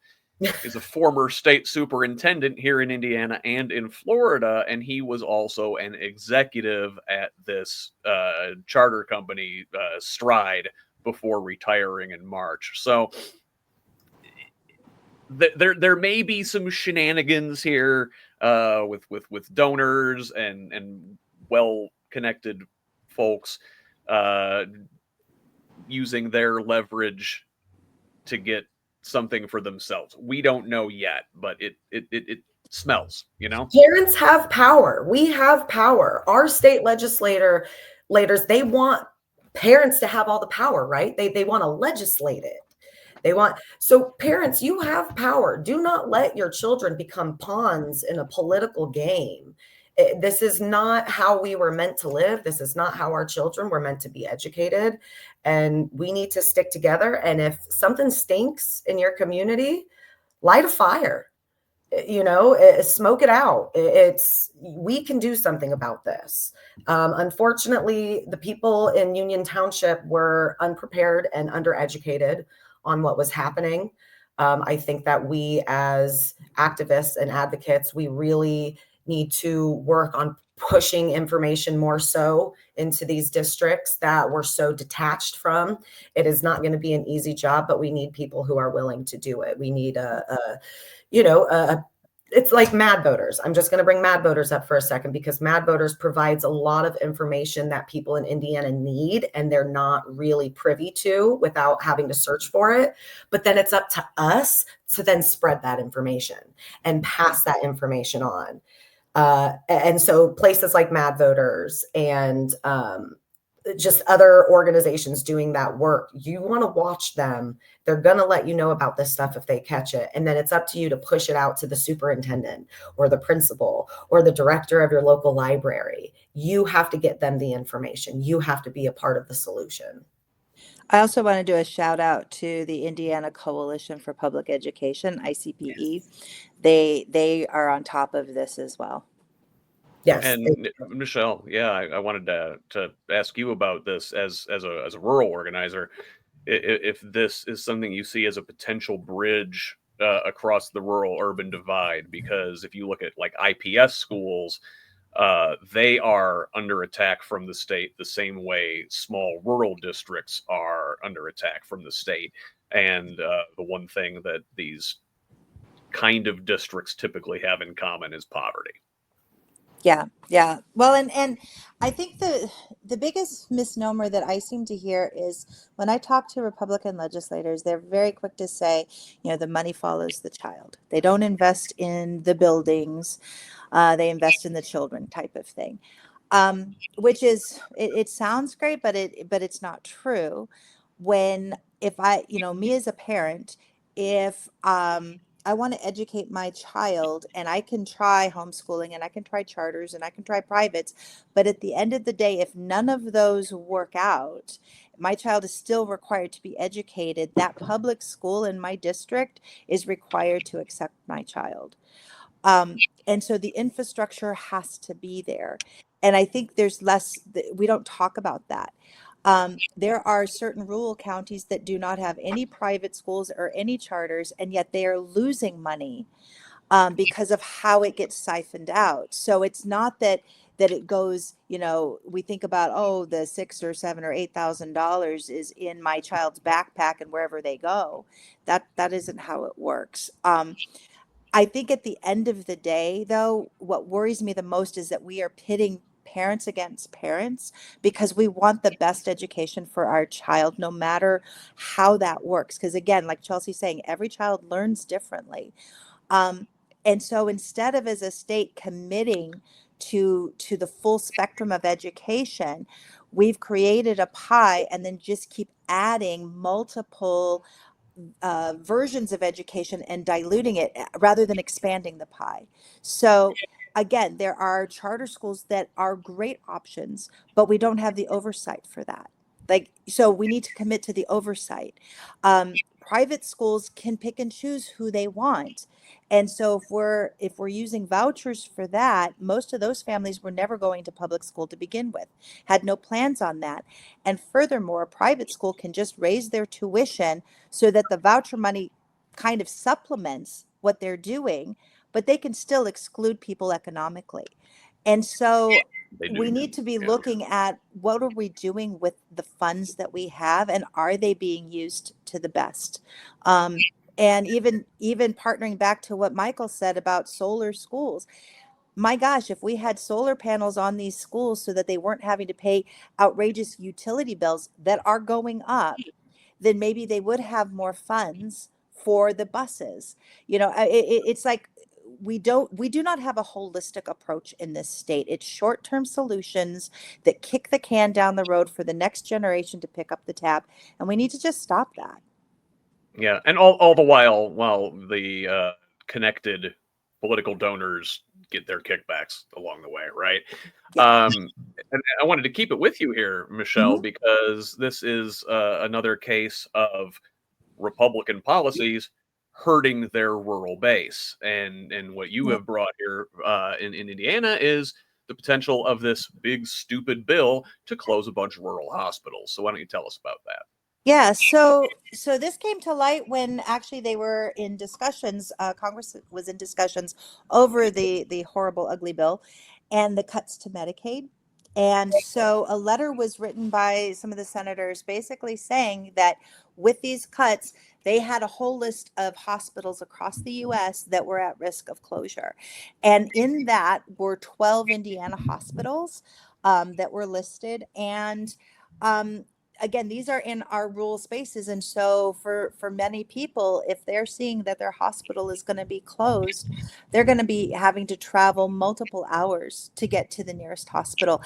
And so I just want to put it in the framework around a medical emergency. You have a stroke, you have minutes to get to healthcare that's not going to be catastrophic. A heart attack, maternity. We've already had OBGYN units close, even more so. So we're creating a very a bad environment for healthcare automatically on top of everything else. The other thing I just want to name too is like these hospitals serve as critical access points, but also major employers to our rural communities. So when they close, those jobs also close, and many times there aren't other major employers like that, at least with those types of incomes. Schools and hospitals. Yep, Yeah. yep. And then it also is just about, again, worsening our health, worsening our economic outcomes in these environments. I just want to name, so the Rural Health, they published a report, and they were talking about, kind of in quotes here, Medicaid plays an outsized role in rural America, covering a larger share of children and adults in rural communities than in urban ones. Again, when our urban brothers and sisters kind of get forgotten and their voices aren't heard, we forget the impact that is happening there, and we forget how connected we are. Um, Also, nearly half of all children and 1 in 5 adults in small towns and rural areas rely on Medicaid for their health insurance.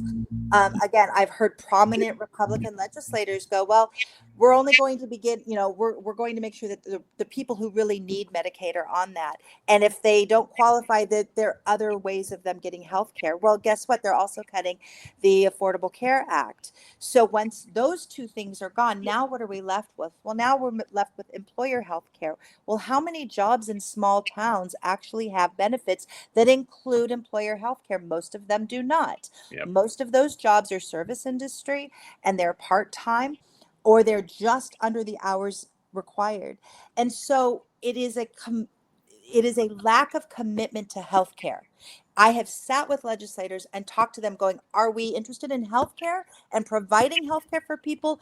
Or are we looking at the money aspect? Now, I respect that we want to save money, and you can save money by, I don't know, maybe not doing quarterly reporting so that you have paperwork churn, or actually looking at the whole framework where, I will give credit to Governor Braun for and they passed that HB 1004, which was the law that would strip charity hospitals, if they're of their nonprofit status, if they're continuing to charge high prices.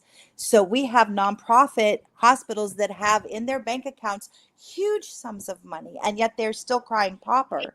That's not fair. And I think we need to give credit where credit is due, give the oversight that we need to. But if we're going to end up risking some of our rural hospitals to save some money on one end, it's going to just explode costs at the other. Because can you imagine, like, I live in Bloomington, so we have a hospital here. If all of the neighboring rural hospitals went down, suddenly our ER is going to be filled. And Mm-hmm. so the beds aren't going to be there. And Medicaid patients, if they cannot get access to preventative care, they're only going to go to the ER. And again, I'm back to, it makes no fiscal sense to me. It makes no fiscal sense. We have got to hold these legislators accountable. That's all I can say. I want to say something that's really quick. For anybody who is watching who is comfortable, your hospital isn't closing, and so this doesn't affect you. Okay, so what's going to happen? Because here's the thing: when you come into the emergency room, they're not going to go, okay, Mrs. Smith, you actually live over here on 8th Street, so we're going to see you first because you live close to the hospital. They're not going to do that. They're going to see you in the time that you come in. So if you've got a bunch of people come in from outside your area to use the hospital, and you come in with a wound, or, your kid's really sick and throwing up, and there's a lot of sicknesses with kids that they have very little time. Like, they need to be seen right then. Like, if you don't fight for these other kids to have access to medical care, your kid may end up dead because your kid couldn't receive the care in time. So you better get uncomfortable real quick with the idea that you're not going to receive care timely either. So I also want to just say, like, we have Senator Chris Garten made a quote. This was back in March of 2025 when he was advocating for the HB 1004. He said, "It costs rural hospitals more to deliver care in these areas. That's just the reality. We also got to accept that if you live in rural Indiana, you have made that choice. Nobody forced you to move to rural Indiana where you are far away from a system, where you are in an area where it costs more to deliver care. There are choices to be made in this space." And all I could think about were the family farms, the generations that have lived there, that have been rooted there, and being told nobody forced you. Like, I'm sorry, we are committed to the state of Indiana. It is not just we're committed to this space or this zip code or this location or this economic bracket. We are committed to the state of Indiana. And what are we doing about it? And the sad thing is it's not going to age well for him, because back in 2024, this same Republican said, "There's a very long pipeline of integrated healthcare entities, top to bottom. This pipeline is wrought with, I think, a lot of opportunity to really improve the system, improve outcomes in the healthcare space, but also improve price as well. And I think we do that through free market principles and competition." That And was just sorry. for the I'm day. sorry. That right there just summarizes what the Republican response is. It's all about making money. It's all about profit. It's all about centering the dollar and not centering people and not centering their health care. And we organize, we protest, but if people are not willing to translate all of that into electoral work to shape and change who's at our legislature, nothing's going to change. I have been to the state house so many times advocating for healthcare. I have protested. I have talked to legislators. You know what they listen to? Money and votes. And I have been told, unless we are bringing votes, it does not matter. So all of these protests that we're doing that have to happen, we can walk and chew gum at the same time. So we need to be protesting, we need to be advocating, and we need to support candidates up and down the ballot that are committed to Hoosiers. And we show up and we vote and we get involved and we run for office. We do all the things. We can do all the things, people. Michelle, like that you what did brought our up- wonderful senator say to end his coffee connections on Thursday? You remember that? Oh, he said that if you don't like what I'm doing, if you don't approve what I'm doing, then just vote me out. Vote Very me out. smugly, just vote me out. And I will say that he's absolutely right. Yeah. But we live in a gerrymandered state where it is very difficult to just do that unless, and this is true, unless we actually get out, we do the precinct level work, and we're talking to our neighbors and we are letting them know the truth of all of these bills and the consequences of them, and they get involved. Yeah. Let's close out Indiana here by moving from the rural areas into the downtown of the state capital. So it's been a rough couple weeks in Indianapolis. There was a mass shooting last night in downtown, leaving 2 teens, a 15-year-old and a 16-year-old dead, and 5 others injured. This incident occurred around 1:30 in the morning after a fireworks showed. There were a bunch of unsupervised teens downtown in the area. IMPD Chief Chris Bailey scolded parents, saying, "We are not your children's keepers. You are." And Mayor Joe Hogsett announced a curfew for minors for the rest of the summer. And this follows last weekend's spate of gun violence, resulting in 7 people dead and 9 injured across 11 incidents. Now, I should note, despite these last couple really violent weekends, that homicides in Indianapolis are down this year. But, you know, the cops talk about parental responsibility, and Hogsett's putting a curfew in place. I don't see these folks offering a safe, inviting place for teens to go, right?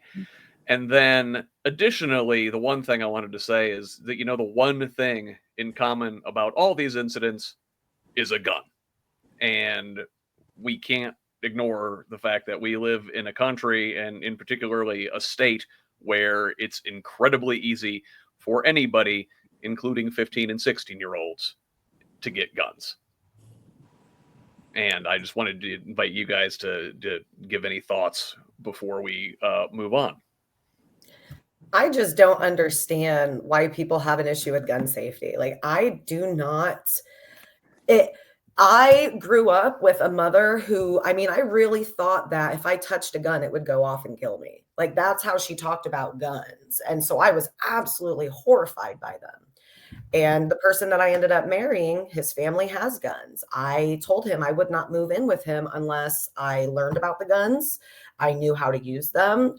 They were locked up at all times. And that's what we did. And I now feel comfortable having a firearm in my home because I know it is inaccessible to everybody but me and my husband. Now, there are a lot of different things that you have to think about when it comes to guns: mental health, sobriety. And that is why it's like, even us, we are like absolutely safe about it, but there are still dangers. There are still dangers associated with that. You know what I mean? God forbid me or my husband become mentally unwell, you know? And so there comes a time where, let's say my husband is going through a deep, deep, deep depression and starts having suicidal ideations.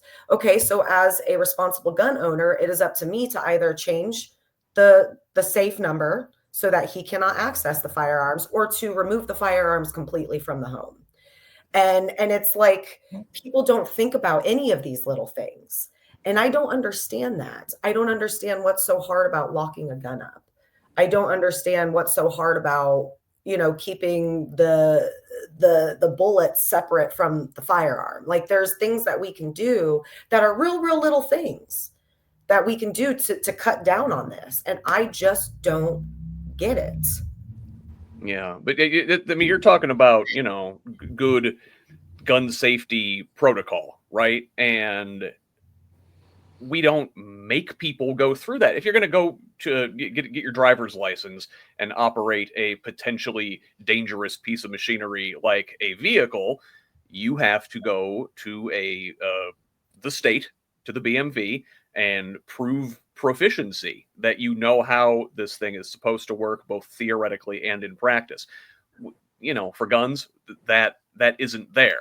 And it just goes along with everything we've been talking about, Republican policy. Freedom, freedom, freedom, freedom, really just means you're on your own. Mm-hmm. Yeah, and I don't think like these weekend incidents are going to be solved through home care for your weapon. Mm-hmm. Right. These guys, whatever was going on was probably there. Whether we regulated guns or not, they're probably going to have them. But because we don't, it gets really easy to carry a gun, and people think almost to the effect that like I should be, it's my right, and I don't need a permit, so I really probably just should carry a gun with me because that's everyone else has one. You need to, right? Yeah. So then it's there at 1:30 in the morning, and we all know. I mean, I've spent many nights out, and I've spent many nights working. But after midnight or after 1, it's like, especially in the core of downtown Indianapolis, this, and I don't know if this happened. The latest was like right in the core, right? Yeah. It was like Washington and Illinois or something. Yeah. I mean, it was very much right downtown. They're not going to be able to police every alleyway around the city, but in the core, it's like, again, funding the proper level of not a police state, but community patrols to where more of these officers are knowing the constituents of their communities and vice versa. They know the police names and again, you start to have a more of a sense of community between the police and the community and all the other entities. So, I mean, obviously, it's not a simple answer, and I'm sure if anytime we talk politics, people jump right on us. I have a thread going where somebody, you want to take classes for gun safety? What else do you want me to take classes for? How to eat? Like, oh, come on! Like, can we have a serious discussion here? Like, I don't think there's anything wrong. I would be willing, and it would be really controversial, and I'm not saying I'm going to do it, but I'd be willing to consider bringing weapons or guns back into schools where they used to teach safety, if that helped teach safety, right? Like kids would have to know how these things worked and operated and their dangers. And again, we don't teach them anything about the dangers, but we sure show them a lot on shooting games to where they have this false sense of that it's an arcade game to carry this thing around, and then that wasn't an arcade person you just shot at. That was a real person, and the consequences much worse. Really, another thing that really grates me about this and the blaming the parents and whatever. And again, obviously there's parental responsibility, but like, how many of these kids, their parents are probably out working like a second or third job in this godforsaken economy, and they can't be with their kids at all times of day. We don't give people the support, the ability to just, be comfortable and spend time with their kids, and you wind up with stuff like let's go to the source. It's the lack of access, right? So parents don't have access to their children because they're working their asses off. Children don't have access to safe activities. We have taken so many of the activities that we've offered children over the years, and they're just gone. It's gone. We were meant to live as a community. And in America, we don't do that anymore. And I have an understanding that America is a very, very large place. So getting us to come together is harder, but we have to start on a local level. And as a community, we have to make a decision. Okay, I'm tired of this shit. I'm tired of kids dying in the street. I'm tired of wondering if a bullet's going to come through my wall and hit me or one of my family members. We have to say enough is enough. And we have to come together as a community and have community projects. We need to, as a community, go to local legislation, whether it's the city, county council, whether it's the state house, and we need to have a plan set. Hey, this is what we came up with as a community. This is what we would like to see implemented, and we would like your help doing it. We look to people in power like they have all the answers. They don't know shit. They are just regular people like you and me. Michelle and Michael have both run for office. You guys know we are all just regular people trying to do the best that we can. And it takes a lot of people to come up with solutions. It doesn't just come from one person. I can't get up there and have the solution to all of these problems as myself because I'm not the community. So it is up to us to come up with answers to some of these problems and then to look for the sources of power that can help us get there. Nobody is coming to save us. This has to start with us, and it has to be a push all together. And we have to go to the source. Parents are overworked. Programs are underfunded. Children are underinvested in, period. Yeah, violence and crime are downstream of the rest of the culture. Right. Yeah, and one slip up of the topics we talked about up here, and now you're fighting for your life, and that feels like maybe the only way out. Yeah. And I do want to just also name that these two, this age group, first off, their entire life has been having active shooter drills at school. They, how old were they during COVID? That was such a disruptive. Well, I mean, we have adults that are still grappling with that, and we have not actually addressed what children experienced. And we have such a pro-gun culture, to where it's like, a rite of passage or something. I don't know how these kids think about it, but it's an unhealthy relationship.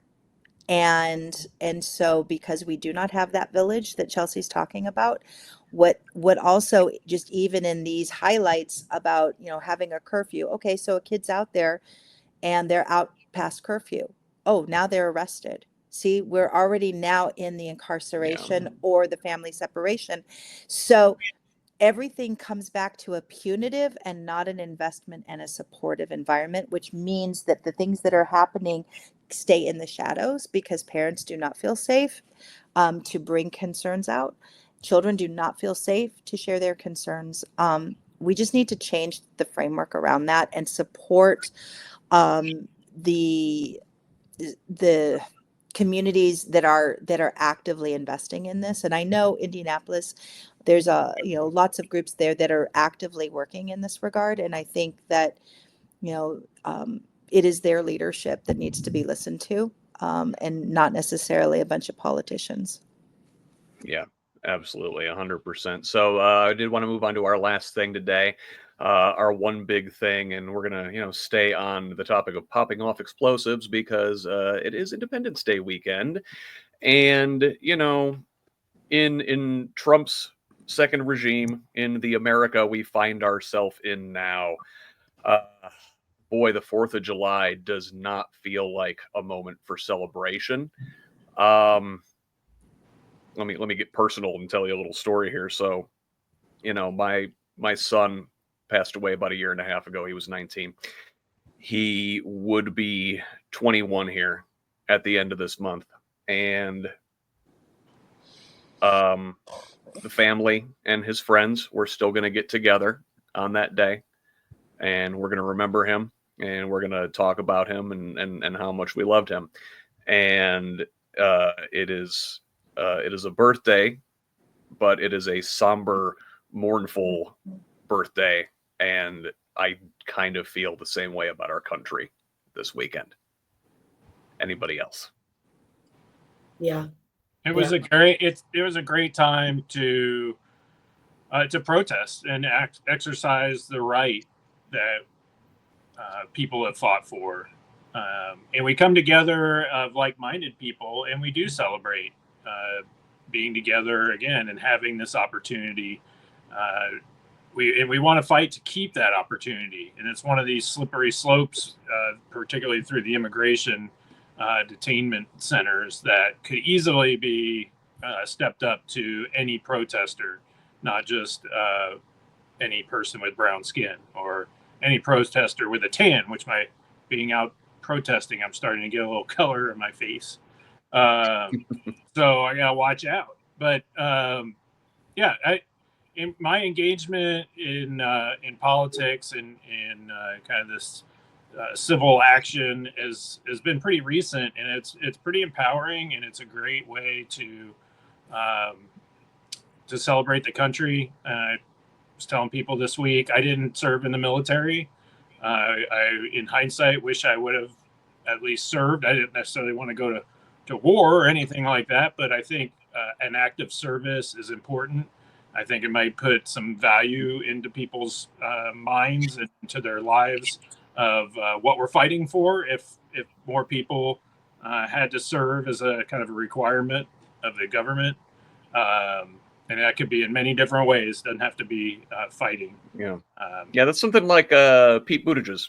Pete Buttigieg has brought up on several occasions, like yeah, some many sort of countries do it, and community so, service. Yeah, so along the lines of Independence Day, yeah. So celebrate together, fight together, do things together, bring your family together, because that's the root of our networks. And hopefully you've had a good weekend. I have at least enjoyed some time away from work.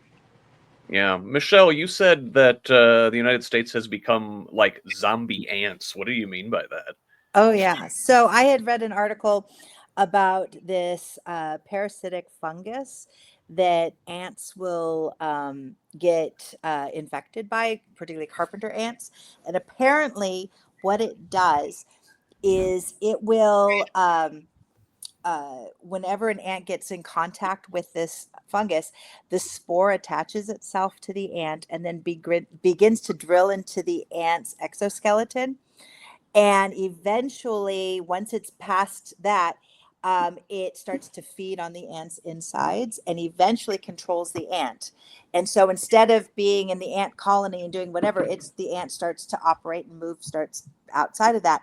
And eventually, as this fungus grows, the ant crawls up into a tree or grabs hold of a branch, and then the fungus just takes over the whole ant. And the ant is technically dead, but still operating and functioning as this host. And there's times where I start to look around at how America is.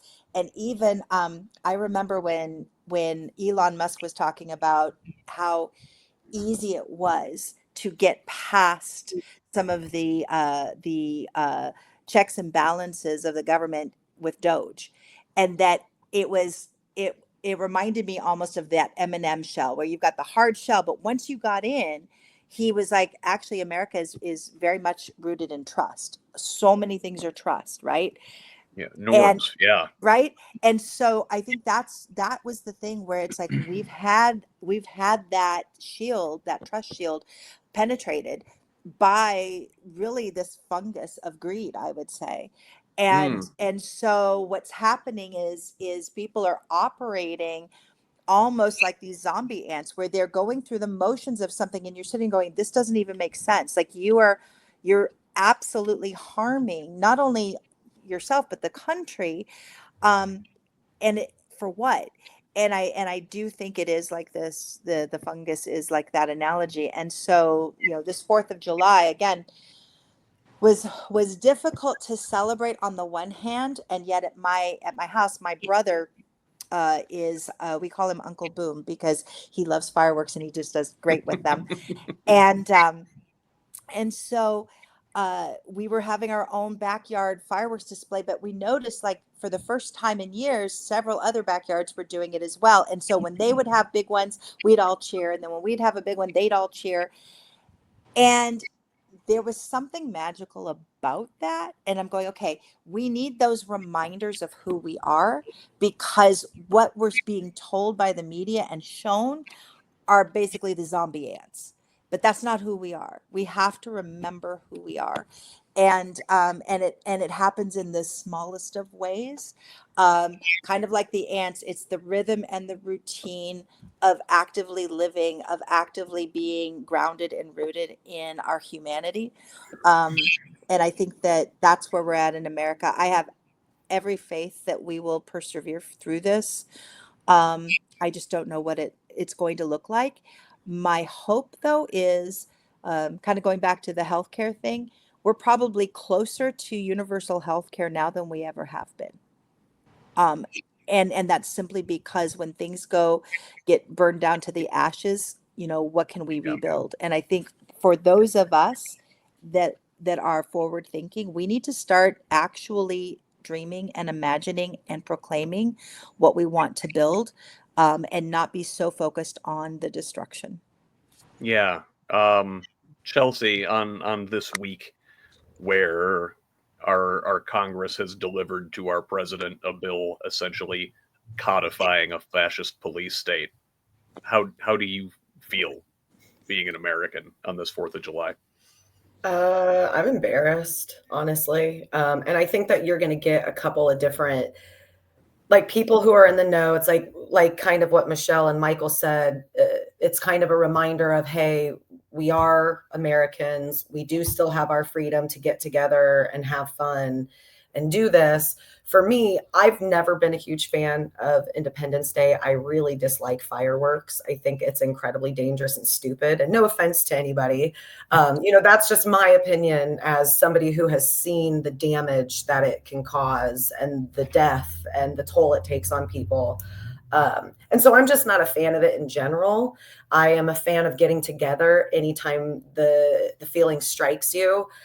This year, our family did not celebrate. I lit some candles with intention, kind of as a means for me to just take a somber minute and, celebrate my ability to be with my family and still have the freedoms that I have. But I needed this quiet moment for myself. As an advocate and as an activist and as somebody who puts themselves out there, I have a lot of struggles. I think that all of us are struggling quietly, behind closed doors. And so this is something that I'm still struggling with. Ever since November, I've had a lot of ups and downs. And there are times like this where I think that I just need to be with myself and remind myself what I'm fighting for, but also remind myself that it is incredibly important for me to take these moments of silence, these moments of putting intention out into the world in a way that makes me gain some of my power back. We don't always have to be on it. We don't always have to be the loudest person in the room. We don't always have to be the face of a cause. And we need to remind ourselves that, and to just take time for ourselves and to let ourselves feel the feelings. I felt embarrassment. I felt shame. But then I also felt power in my peace that I gave myself. So just a bit of a different way of celebrating this weekend. And my entire family, it was very somber for all of us. That I recognize that embarrassment and that shame, and it comes from a place of love, though, right? I think about how a lot of folks on the right will say about liberals and leftists that we don't love America, right? Because we reject the empty jingoistic flag waving and the fireworks and the monster trucks and the screaming eagles and all the symbolism that you think of. But we do love America, and if we didn't, we wouldn't be having this conversation now. We wouldn't be doing what we do. We wouldn't organize. We wouldn't serve. We wouldn't run for office. We wouldn't try to make America better. And I think of it like this: America is addicted to white supremacy and addicted to continued capitalist extraction. And these MAGA folks, these folks on the right, think to love America is to keep giving her another hit, right? But she needs rehab, right? We've tried rehab before, right? Like Reconstruction was rehab, and she went for a few years and seemed like she was doing better, and then fell back into a 60, 80-year bender, right? We went through the civil rights movement. We went through another rehab, and it looked like things were doing better, but that addiction to white supremacy and greed is always right there under the surface. And right now, I feel like we're watching our loved one kill themselves slowly, and there's not much we can do about it. But to love her and to be there for her, to catch her when it gets bad, but you can't keep giving her another hit.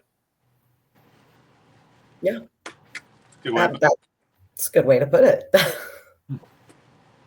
So I guess that's where we're going to leave things today. I did want to make sure everybody gets a chance to talk about what they're up to and where folks can find you online, your website, your social media handles, or whatever. And I'm going to start right below me with Chelsea. Where can folks find out about you, Civic Impact Network, maybe help out with the soup kitchen there that you're leading these days? Yeah, so right now we are really trying to focus on small acts that we can do together that build up to something big. Everybody has something to offer. At Civic Impact Network, we really try to help you find what it is that you can do in hopes that it will empower you to do more. Like I've said before on this talk, a lot of people are dealing with a lot of big feelings, feelings of hopelessness, helplessness, and being able to help people with some of these small acts, I think, can help us build up to bigger things. So we actually took a little bit of a summer break and now we're back. I would suggest following us on Facebook. That's a very localized way of reaching people with the events. We also have a website, civicimpactnetwork.org. Right now, like I said, we're really focusing locally, giving people kind of a chance to see what it's like to live a different life. Soup Kitchen, Second Harvest Food Bank. These are places where you can build big community with people who care the way that you do. And it doesn't put so much pressure on you to be the entire change, right? You can make little steps and we'll get there together. And that's what we're all about. And we invite everybody to do the same thing. Thank you, Chelsea. Michael, I wanted to ask you about your campaign, where folks can help you, maybe donate, volunteer, and whatnot. Yeah, thank you. So I got my little sign here, and that's my actual house district. It looks like a duck. So you often see me out in duck things, whether I'm out protesting or campaigning or maybe just having fun with my kids. So I'm running for House District 47 in Indiana. My wife is also running for the Democratic nomination for Secretary of State. And you can find me at friendsofmichaelpotter.com. Thank you very much, Michael. Appreciate it. Michelle Higgs, close us out, please, today. Tell us about the Indiana Rural Summit, Organizing Indiana, Summer of Solidarity. You got a lot on your plate. All the things, yeah. So 3 different hats that I'm wearing, kind of. Indiana Rural Summit, you can find out more information there at indianaruralsummit.org. Again, last year we organized 12 House candidates across 30 counties. We're going to be continuing that effort and expanding into the northern region for 2026. I'm part of organizingindiana.org. You find them on the web. That is actually a resource hub for people. So if you think about it, there's a lot of different organizations and groups doing amazing, amazing things. And yet within that are members who they need to be equipped to actually go between organizations and actually also into electoral campaigns. So it's reimagining how we create our kind of mycelium network within Indiana. And then on there, you would also find the Summer of Solidarity campaign. So when you go to the website, organizingindiana.org, at the top, you're going to see a tab called Summer of Solidarity. Go there. You can learn about the campaign, think of different ways that you can participate. And then lastly, I am running for House District 60 again. And so if you are interested in supporting my campaign, you can go to voteforomichellehiggs.com and learn a bit more about me there and join our efforts. House District 60 is Monroe, Morgan, Johnson counties. I kind of share a border with Michael Potter, so we do a lot of stuff together, which is cool. Yep, those are the three things that I'm passionate about right now. And I Thank just you, want to say Michelle. just real quick about Michelle and Michael. I support both of these candidates. I've gotten to know them both personally, a little bit about their families. And I really suggest taking a look at their platforms and following along with them. I know that we're all feeling very standoffish when it comes to our candidates. We don't know who we can trust. Look into them, follow them, watch them. I know that Michael and Michelle have a lot to offer their districts. And so I very much encourage anybody who is watching to please pay attention to these candidates because they're doing more than things that's just for themselves. Thank you. Yeah, and like you said earlier, we're just real people, regular people trying to do our best to make the world around us better. And these are the helpers that Mr. Rogers talked about, right? So I want to say thank you to all three of you, and thank you to you for sticking around for this extra packed, double stuffed 50% extra Who's Left this week. We will be back next Sunday with a new panel. But until then, I have been Scott Aaron Rogers. Love each other, Indiana. Thank you. Thank you, everyone. Thank you.